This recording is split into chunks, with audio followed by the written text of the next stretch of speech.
प्रिय विद्यार्थियों, आज हम अध्याय 3 शुरू करते हैं। ओम थानवी जी का ये चैप्टर है, अतीत में दबे पांव। यहाँ पर इन्होंने अपने साथियों के साथ हड़प्पा और मोहनजोदड़ो जो प्राचीन सभ्यता के स्थल हैं वहाँ इन्होंने भ्रमण किया और वहाँ जो देखा जिससे हमें हमारी सभ्यता का पता चलता है, कई तरह की जानकारियाँ होती हैं, वह इस अध्याय के अंतर्गत उन्होंने लिखा है। यह एक यात्रा वृत्तांत है जिससे हमें हमारे इतिहास की जानकारी मिलती है। इसमें मुख्य रूप से 2 स्थलों मोहनजोदड़ो और हड़प्पा के बारे में इन्होंने लिखा है। मोहनजोदड़ो जो वर्तमान में पाकिस्तान के सिंध प्रांत में है। मोहनजोदड़ो का शाब्दिक अर्थ है मुर्दों का टीला। इसे मोहनजोदड़ो के नाम से हम जानते हैं। पाकिस्तान के सिंध प्रांत में ये अभी स्थित है। दूसरा महत्वपूर्ण स्थल है हड़प्पा। यह पाकिस्तान के पंजाब प्रांत में वर्तमान में स्थित है। तो इस चैप्टर में इन दोनों के बारे में हमें पढ़ने को और जानने को मिलेगा कि यहाँ से हमें हमारे इतिहास की क्या जानकारी मिलती है। अभी भी मोहनजोदड़ो और हड़प्पा प्राचीन भारत के ही नहीं दुनिया के 2 सबसे पुराने नियोजित शहर माने जाते हैं। नियोजित का अर्थ होता है जो एक योजना बना करके, एक प्लान बना करके जिन्हें बसाया गया था। ये पूरे विश्व में सबसे प्राचीन ऐसे शहर हैं। ये सिंधु घाटी सभ्यता के परवर्ती यानी परिपक्व दौर के शहर हैं। खुदाई में और भी शहर मिले, लेकिन मोहनजोदड़ो ताम्रकाल के शहरों में ये सबसे बड़ा था, सबसे उत्कृष्ट भी था और व्यापक खुदाई बहुत दूर तक यहाँ संभव हुई। बड़ी तादाद में, बड़ी संख्या में यहाँ इमारतें मिली, सड़कें, धातु पत्थर की मूर्तियाँ, चाक पर बने चित्रित भांडे, भांडे का अर्थ होता है मिट्टी के बर्तन, मोहरे आभूषण के रूप में काम में लेते थे मोहरों को, साजो सामान और खिलौने आदि यहाँ की खुदाई में मिले। ये मोहनजोदड़ो की बात चल रही है। सभ्यता का अध्ययन संभव हुआ जब यहाँ खुदाई में सामान मिले, तो फिर इनके आधार पर अध्ययन संभव हुआ। उधर सैकड़ों मील दूर हड़प्पा के ज़्यादातर साक्ष्य रेल लाइन बिछने के दौरान विकास की भेंट चढ़ गए। हड़प्पा जो दूसरा शहर है पंजाब की, पाकिस्तान के पंजाब प्रांत में वर्तमान में, वहाँ रेल लाइन बिछाने का जब कार्य हुआ था तो वहाँ के ज़्यादातर साक्ष्य थे वो नष्ट हो गए थे। मोहनजोदड़ो के बारे में धारणा है कि अपने दौर में घाटी सभ्यता का वो केंद्र रहा होगा, यानी एक तरह से ये सिंधु घाटी सभ्यता की राजधानी रही होगी। माना जाता है कि ये शहर 200 हेक्टेयर क्षेत्र में फैला हुआ था। आबादी यहाँ लगभग 85,000 थी। जाहिर है 5,000 साल पहले ये आज के महानगर की परिभाषा को भी लांघता होगा। आज से अगर लगभग 5,000 सालों पहले यहाँ पर 85,000 मोहनजोदड़ो की जनसंख्या थी, तो वास्तव में उस समय का ये महानगर था और लगभग इस सिंधु घाटी सभ्यता की राजधानी रहा होगा ये शहर। दिलचस्प बात तो यह है कि सिंधु घाटी मैदान की संस्कृति थी, पर पूरा मोहनजोदड़ो छोटे मोटे टीलों पर आबाद था। देखिए, बड़ी अनोखी बात है कि जब ये मैदान की संस्कृति थी तो फिर टीलों पर क्यों बसा हुआ था? तो ये टीले यहाँ पर प्राकृतिक नहीं थे, कच्ची और पक्की दोनों तरह की ईंटों से धरती की सतह को ऊंचा उठाया गया था। अर्थात यहाँ मैदानी सभ्यता थी, लेकिन ईंटें जमा करके और यहाँ पर एक टीले का रूप दे दिया गया। और ये इसीलिए किया गया ताकि सिंधु का पानी बाहर पसर आए तो उससे बचा जा सके। मैदानी संस्कृति थी, लेकिन यहाँ पर टीलों पर आबादी रही, टीलों पर इन्होंने मकान बनाए और ये टीले इन्होंने कृत्रिम टीले बनाए, मिट्टी की ईंटें जमा करके और इन्होंने टीले बना लिए और उन टीलों के ऊपर मकान बनाए। इसीलिए बनाए ताकि सिंधु नदी के पास ही ये स्थित था और सिंधु नगर में, सिंधु नदी में यदि पानी बढ़ जाएगा, बाढ़ आ जाएगी तो पानी बाहर आएगा और ये मकान इत्यादि नष्ट हो सकते हैं। तो उस आपदा से बचने के लिए इन्होंने ये टीले बनाए। मोहनजोदड़ो की खूबी है कि इस आदिम शहर, आदिम का अर्थ है प्राचीन, शहर की सड़कों और गलियों में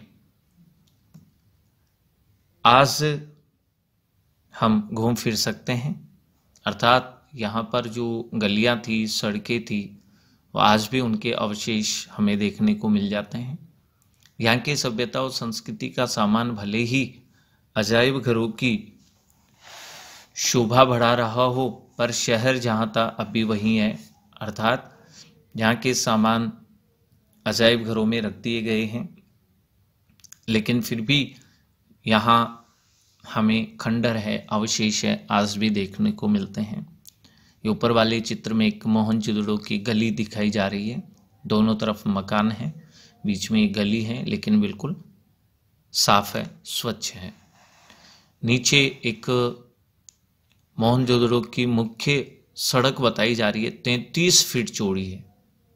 देखिए, उस समय बड़े से बड़ा यदि साधन की बात करें तो बैलगाड़ी हुआ करती थी और 33 फीट फिर भी इन्होंने मुख्य सड़क रखी है, जिससे यातायात अवरुद्ध कभी नहीं हो, जाम की स्थिति कभी नहीं बने। एक साथ 2 नहीं, 3 नहीं, 4 गाड़ियां भी, बैलगाड़ियां भी आ जाएगी तो रास्ता अवरुद्ध नहीं होगा।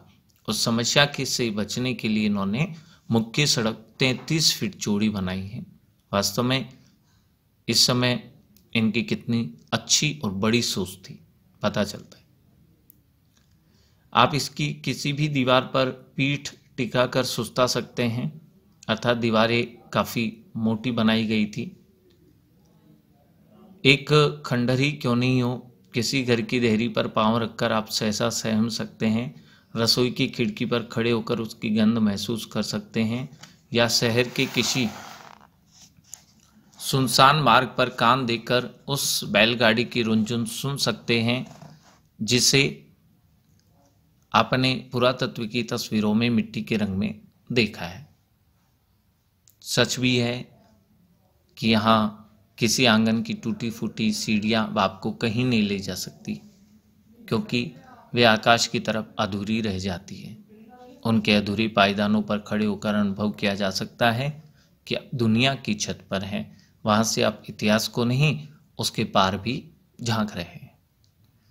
वास्तव में यहाँ अगर हम खंडरों में घूमें तो भी हमें पता चल सकता है कि यहाँ लगभग इनकी रसोई रही होगी।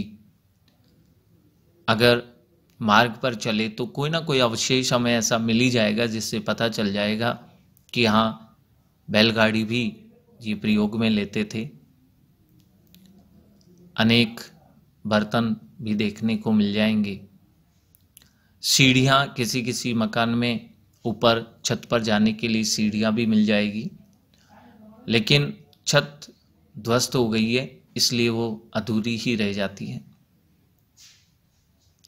सबसे ऊंचे चबूतरे पर यहाँ एक बड़ा सा बौद्ध स्तूप है, मगर यह मोहनजोदड़ो की सभ्यता के बिखरने के बाद एक जीर्ण शीर्ण टीले पर यह बना है।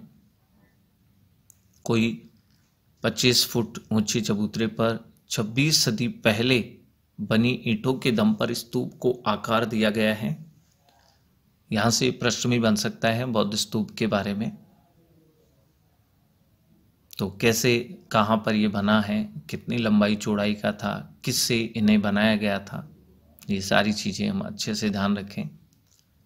चबूतरे पर भिक्षुओं के कमरे भी बने हैं। 1922 में राखाल दास बनर्जी यहाँ आए, तब वे इस स्तूप की खोजबीन करना चाहते थे। इसके इर्द गिर्द खुदाई शुरू करने के बाद उन्हें इल्हाम हुआ, एक अनुभूति हुई कि यहाँ ईशा पूर्व के निशान मिल सकते हैं। तो 1922 में यहाँ पर राखालदास बनर्जी ने खोजबीन शुरू की थी। उस समय भारतीय पुरातत्व सर्वेक्षण के महानिदेशक जॉन मार्शल थे। जॉन मार्शल के निर्देश पर यहाँ पर राखालदास ने खुदाई का कार्य अभियान शुरू कर दिया।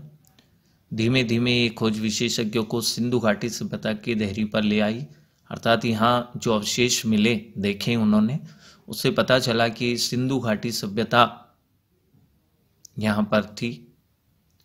इस खोज ने भारत को मिस्र और मेसोपोटामिया की सभ्यता जो इराक में है की प्राचीन सभ्यताओं के समकक्ष ला खड़ा किया। यहाँ कई अवशेष ऐसे भी मिले जिनसे हमें पता चला कि मिस्र और मेसोपोटामिया की जो सभ्यताएं थी, सिंधु घाटी सभ्यता भी उसके समकालीन थी। दुनिया की प्राचीन सभ्यता होने के भारत के दावे को पुरातत्व का वैज्ञानिक आधार भी अब मिल गया, यहाँ जो भी अवशेष मिले उनके आधार पर। पर्यटक बंगले से एक सर्पिल पगडंडी पार करके हम सबसे पहले इस स्तूप पर पहुंचे। पहली झलक ने हमें अपलक कर दिया, अर्थात लगातार हम इस बौद्ध स्तूप को देखते ही रहे। इसे नागर भारत का सबसे पुराना लैंडस्केप कहा गया है। इसे भी नोट कर लें, यहाँ से प्रश्न पूछा जा सकता है कि नागर भारत का सबसे पुराना लैंडस्केप किसे कहा गया, तो बौद्ध स्तूप को कहा गया है। यह सबसे रोमांचक भी है। न आकाश बदला है, न धरती, पर कितनी ही सभ्यताएं, इतिहास और कहानियां बदल गई हैं। इस ठहरे हुए दृश्य में हजारों साल से लेकर पल भर तक की धड़कनें बसी हुई है। इसे देखकर सुना जा सकता है, भले ही किसी जगह के बारे में हमने कितना भी पढ़ और सुन रखा हो, तस्वीरें या वृत्त चित्र भी हमने देखे हो, देखना अपनी आंख से देखना है।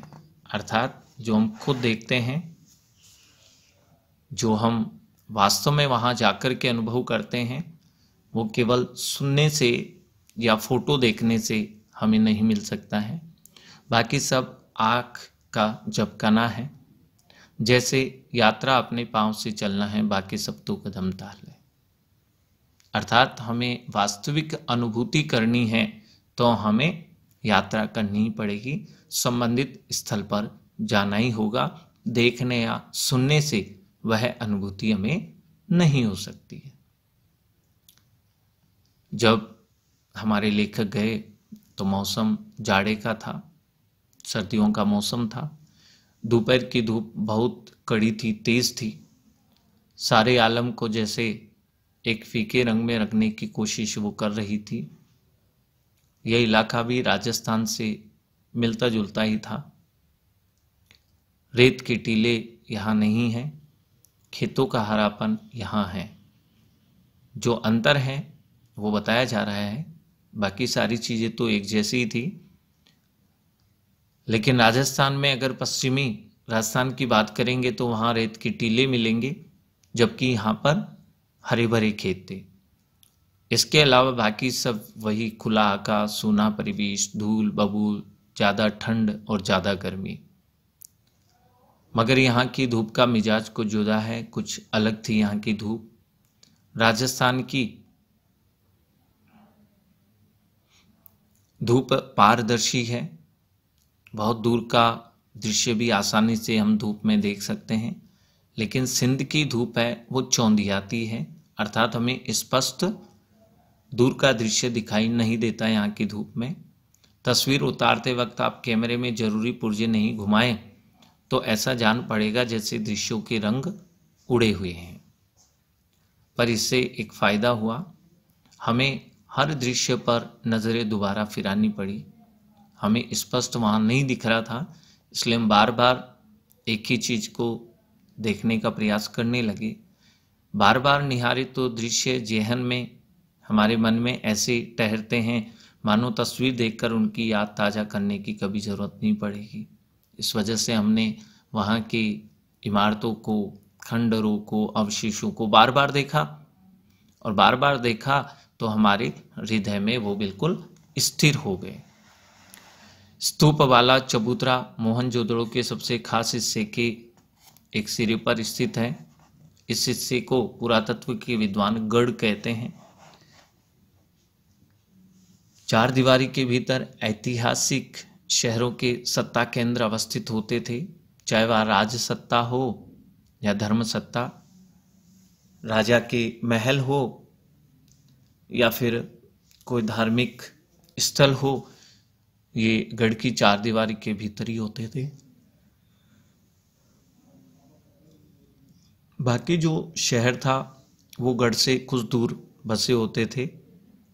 क्या ये रास्ता भी दुनिया को मोहनजोदड़ो ने दिखाया? अगर हम बाद में भी देखें तो इसी तरह की बसावट हमें देखने को मिली है। इससे ये अनुमान लगता है कि शायद मोहनजोदड़ो में देख कर के फिर बाद के राजाओं ने ऐसा किया था। यह मोहनजोदड़ो का जो बौद्ध स्तूप है वो दिखाया जा रहा है, ईंटों से बने हुए। देखो एक ऊंचे चबूतरे पर ये बौद्ध स्तूप बना हुआ था, ऊपर चढ़ने के लिए सीढ़ियां भी दिखाई दे रही है।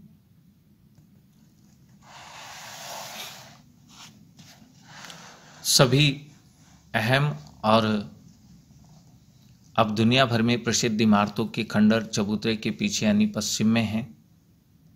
जो भी महत्वपूर्ण इमारतें जो खंडर ही रह गई थी, अब ये सभी इसके पश्चिम में हैं। इनमें प्रशासनिक इमारतें, सभा भवन, ज्ञानशाला और कोठार जिसे हम भंडार भी कह सकते हैं। वह अनुष्ठानिक महाकुंड भी यहाँ पर मिला, जो सिंधु घाटी सभ्यता के अद्वितीय वास्तु कौशल को स्थापित करने के लिए अकेला ही काफ़ी माना जाता है। पता चलता है वास्तु कौशल यहाँ का अद्वितीय था। असल में यहाँ यही एक निर्माण है जो अपने मूल स्वरूप के बहुत निकट और नज़दीक बचा रह सका है।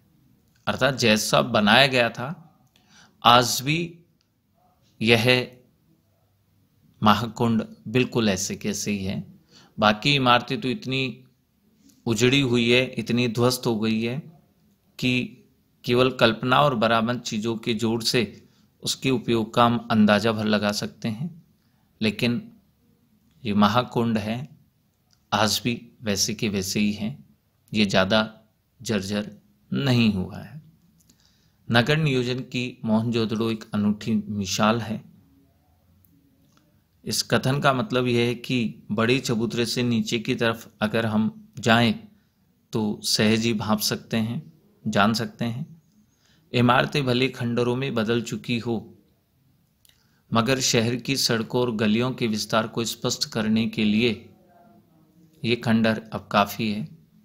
यहाँ की कमोबेश, कम या अधिक, सारी सड़कें सीधी हैं। ये एक विशेष बात है इस मोहनजोदड़ो नगर के बसावट की, कि यहाँ सारी सड़कें सीधी हैं या फिर आड़ी हैं।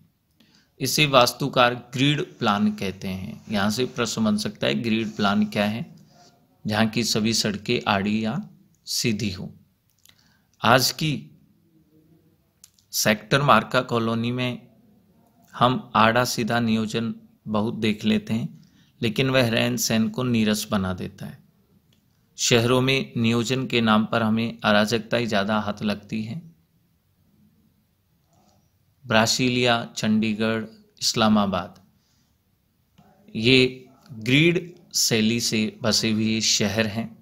यहाँ से भी प्रश्न पूछा जा सकता है कि ग्रीड शैली में बसे हुए शहर कौन से हैं। ब्रासीलिया, चंडीगढ़, इस्लामाबाद। जो आधुनिक नगर नियोजन के प्रतिमान ठहराए जाते हैं, मॉडल के रूप में एक ग्रिड शैली का मॉडल हम इन शहरों को मान सकते हैं, लेकिन उनकी बसावट शहर के खुद विकसने का कितना अवकाश छोड़ती है, इस पर बहुत शंका प्रकट की जाती है। मोहनजोदड़ो की साक्षर सभ्यता एक सुसंस्कृत समाज की स्थापना थी, लेकिन उसमें नगर नियोजन और वास्तुकला की आखिर कितनी भूमिका थी, ये भी हमारे सामने एक प्रश्न उपस्थित होता है कि यहाँ के लोग तो साक्षर थे, सुसंस्कृत इनका समाज था, लेकिन इनका नगर नियोजन और वास्तुकला कैसी थी, या इन लोगों की और समाज की नगर नियोजन और वास्तुकला में क्या भूमिका रही है। स्तूप वाले चबूतरे के पीछे गढ़ और ठीक सामने उच्च वर्ग की बस्ती है। उसके पीछे 5 किलोमीटर दूर सिंधु बहती थी। पूरब की इस बस्ती से दक्षिण की तरफ नजर दौड़ाते हुए पूरा पीछे घूम जाए तो मोहनजोदड़ो के खंडर हर जगह हमें दिखाई देंगे। दक्षिण में जो टूटे फूटे घरों का जमघट है वह कामगारों की बस्ती है। कहा जाता है इतर वर्ग की, निम्न वर्ग की। संपन्न समाज में वर्ग भी होंगे, लेकिन क्या निम्न वर्ग यहाँ नहीं था। कहते हैं निम्न वर्ग के घर इतनी मजबूत सामग्री के नहीं रहे होंगे कि 5000 साल टिक सके। उनकी बस्तियां और दूर रही होगी। यह भी है कि 100 साल में अब तक इस इलाके के 1/3 हिस्से की खुदाई हो पाई है, अब वह भी बंद हो चुकी है। प्रश्न ये बनता है कि क्या यहाँ की खुदाई में निम्न वर्ग की बस्तियां नहीं मिली हैं। तो ये प्रश्न उठता है कि क्या यहाँ निम्न वर्ग था ही नहीं। तो इसके 2 उत्तर हो सकते हैं कि निम्न वर्ग तो जरूर होगा, लेकिन उनके हमें बस्तियां नहीं मिली। इसके पीछे 2 कारण हो सकते हैं। एक तो कि उन्होंने भवन निर्माण में बहुत अच्छी सामग्री का उपयोग नहीं किया था, इसलिए वो ध्वस्त हो गए, ऐसा हो सकता है। या दूसरा कारण ये हो सकता है कि 1/3 हिस्से की ही खुदाई यहाँ मोहनजोदड़ो में हो पाई है और अब आगे खुदाई नहीं की जा रही, बंद हो चुकी है। तो शायद जहाँ खुदाई नहीं हुई है, हो सकता है कि निम्न वर्ग की बस्तियां वहाँ हो। हम पहले स्तूप के टीले से महाकुंड के विहार की दिशा में उतरे। दाईं तरफ एक लंबी गली दिखती है, इसके आगे फिर महाकुंड है। पता नहीं सायास है यानी प्रयास के साथ, परिश्रम के साथ, या फिर संयोग कि धरोहर के प्रबोधकों ने उस गली का नाम ही देव मार्ग रख दिया। जो महाकुंड की तरफ जो गली जाती थी उस गली का नाम देव मार्ग, अंग्रेजी में बात करें तो डिविनिटी स्ट्रीट रखा। माना जाता है कि उस सभ्यता में सामूहिक स्नान किसी अनुष्ठान का अंग होता था। किसी अनुष्ठान के लिए सामूहिक स्नान की आवश्यकता होती थी और इसी कुंड में सभी सामूहिक स्नान करते थे। कुंड करीब 40 फुट लंबा और 25 फुट चौड़ा है। गहराई इसकी 7 फुट है। कुंड में उत्तर और दक्षिण से सीढ़ियां उतरती हैं। इसके 3 तरफ साधुओं के कक्ष बने हुए हैं। उत्तर में 2 पात में 2 पंक्तियों में 8 स्नान घर हैं। इनमें किसी का द्वार एक दूसरे के सामने नहीं खुलता है। सिद्ध वास्तुकला का यह भी एक नमूना है। ये देखिए महाकुंड की फोटो इसमें दिखा रखी है। उतरने के लिए सीढ़ियां हैं। किस तरह से आयताकार ये कुंड है। इस कुंड में खास बात पक्की ईंटों का जमाव है। ईंटें जमा करके ये बनाया गया है पकी हुई ईंटों से। कुंड का पानी रिस न सके और बाहर का अशुद्ध पानी कुंड में नहीं आ जाए, इसके लिए कुंड के तल में और दीवारों पर ईंटों के बीच चूने और चिरोड़ी चिकनी मिट्टी का इस्तेमाल किया। पार्श्व किनारों की जो दीवारें थी उनके साथ दूसरी दीवार भी खड़ी की गई और इन दोनों के बीच में सफेद डामर भर दी गई। ये कार्य इसीलिए किया गया जिससे कुंड का पानी रिसाव से बाहर नहीं चला जाए और बाहर का अशुद्ध पानी कुंड में नहीं आ जाए। तो ये दोनों उपाय किए गए। एक तो चूने और चिरोड़ी के गारे से तल और दीवारों का लेपन कर दिया गया है। दूसरा, पार्श्व की दीवारों के साथ साथ दूसरी दीवारें बना दी गई और दोनों के बीच में सफेद डामर भर दिया गया। कुंड के पानी के बंदोबस्त के लिए एक तरफ कुआं है। शायद इसी कुएं से इस कुंड में पानी भरा जाता था। दोहरे घेरे वाला यह अकेला यहाँ कुआं है। इसे भी कुंड के पवित्र और अनुष्ठानिक होने का प्रमाण माना जाता है। कुंड से पानी को बाहर बहाने के लिए नालियां भी हैं कि जब कुंड में पानी गंदा हो जाए तो नाली से इसे बाहर निकाल दिया जाए और शुद्ध पानी फिर भर दिया जाए। इनकी खासियत यह है कि ये भी पक्की हुई ईंटों से बनी हुई है। जो कुंड के गंदे पानी को निकालने की नाली बनी है, ये नालियां भी पक्की हुई ईंटों से बनी हैं। और दूसरी विशेषता यह है कि ये गंदे पानी की जो नालियां हैं ये ऊपर से ढकी हुई है। ये देखिए, इस तरह जल निकासी का प्रबंध था इनका। कुंड से कैसे नाली बना करके और पानी निकाला गया। पक्की और आकार में समरूप पक्की हुई थी और आकार में समान थी। धूसर ईंटें यानी मिट्टी की ईंटें सिंधु घाटी सभ्यता की विशिष्ट पहचान मानी गई है। ढकी हुई नालियों का उल्लेख भी पुरातात्विक विद्वान और इतिहासकार जोर देकर करते हैं कि यहाँ की नालियां भी ढकी हुई थी। पानी निकासी का ऐसा सुव्यवस्थित बंदोबस्त इससे पहले के इतिहास में कहीं मिलता ही नहीं है। महाकुंड के बाद हमने गढ़ की परिक्रमा की। कुंड के दूसरी तरफ विशाल कोठार है, एक भंडार घर है। कर के रूप में जो अनाज लिया जाता था वो यहाँ इस कोठार में जमा कर दिया जाता था। इसके निर्माण रूप खासकर यहाँ की जो चौकियाँ हैं, हवादारी को देखकर ऐसा कयास अनुमान लगाया गया है कि हवा आदि को देख कर के कि हवा यहाँ आती रहे और चौकियाँ इसी तरह से यहाँ बनाई गई हैं। यहाँ 9 चौकियों की 3 कतारें हैं। उत्तर में गली है जहाँ बैलगाड़ियों का जिनके प्रयोग के साक्ष्य हमें मिल ही चुके हैं। ढुलाई के लिए आवागमन होता था, यानी यहाँ अनाज लाने और ले जाने के लिए बैलगाड़ी का ही प्रयोग करते थे। ठीक इसी तरह का कोठार हड़प्पा में भी पाया गया है। जैसा मोहनजोदड़ो में मिला वैसा एक कोठार हड़प्पा में भी मिला है। अब यह जग जाहिर हो गया है, पूरे विश्व को ज्ञात हो गया है, पता चल गया है कि सिंधु घाटी के दौर में व्यापार ही नहीं उन्नत खेती भी होती थी। वर्षों तक यह माना जाता रहा कि सिंधु घाटी के जो लोग हैं वे अन्न उपजाते ही नहीं हैं, आयात करते थे, अर्थात वे खेती नहीं करते थे।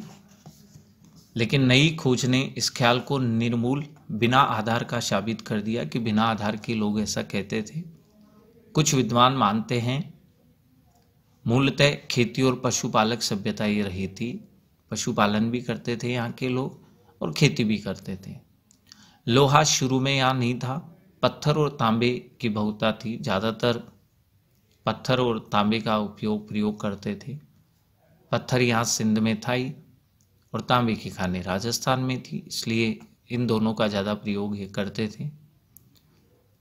इनके उपकरण खेतीबाड़ी में प्रयोग किए जाते थे, जबकि मिस्र और सुमेर में चकमक और लकड़ी के उपकरण काम में लेते थे।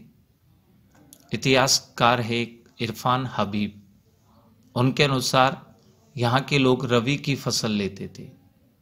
कपास, गेहूं, जौ, सरसों, चने, इनके पुख्ता सबूत भी खुदाई में मिल चुके हैं, इनके बीज दाने मिल चुके हैं हमें।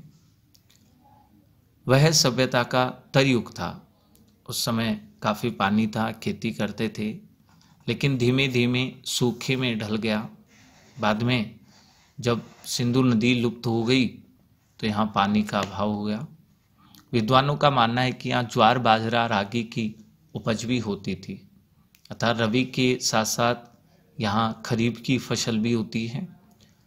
खजूर, खरबूजे, अंगूर इत्यादि भी यहाँ के लोग उगाते थे। झाड़ियों से बैर जमा कर लेते थे। कपास की खेती भी यहाँ होती थी। कपास को छोड़कर बाकी सबके बीज मिले और उन्हें परखा भी गया, जिनसे बीजों से पता चल गया कि यहाँ ये सब खेती हम करते थे। कपास के बीज यहाँ नहीं मिले, लेकिन एक सूती कपड़ा मिल गया। उस सूती कपड़े से पता चल गया ये कपास की खेती भी करते थे। ये दुनिया में सूत के 2 सबसे पुराने नमूने में से एक है। दूसरा सूती कपड़ा 3000 वर्ष ईसा पूर्व का है, जो जॉर्डन में मिला।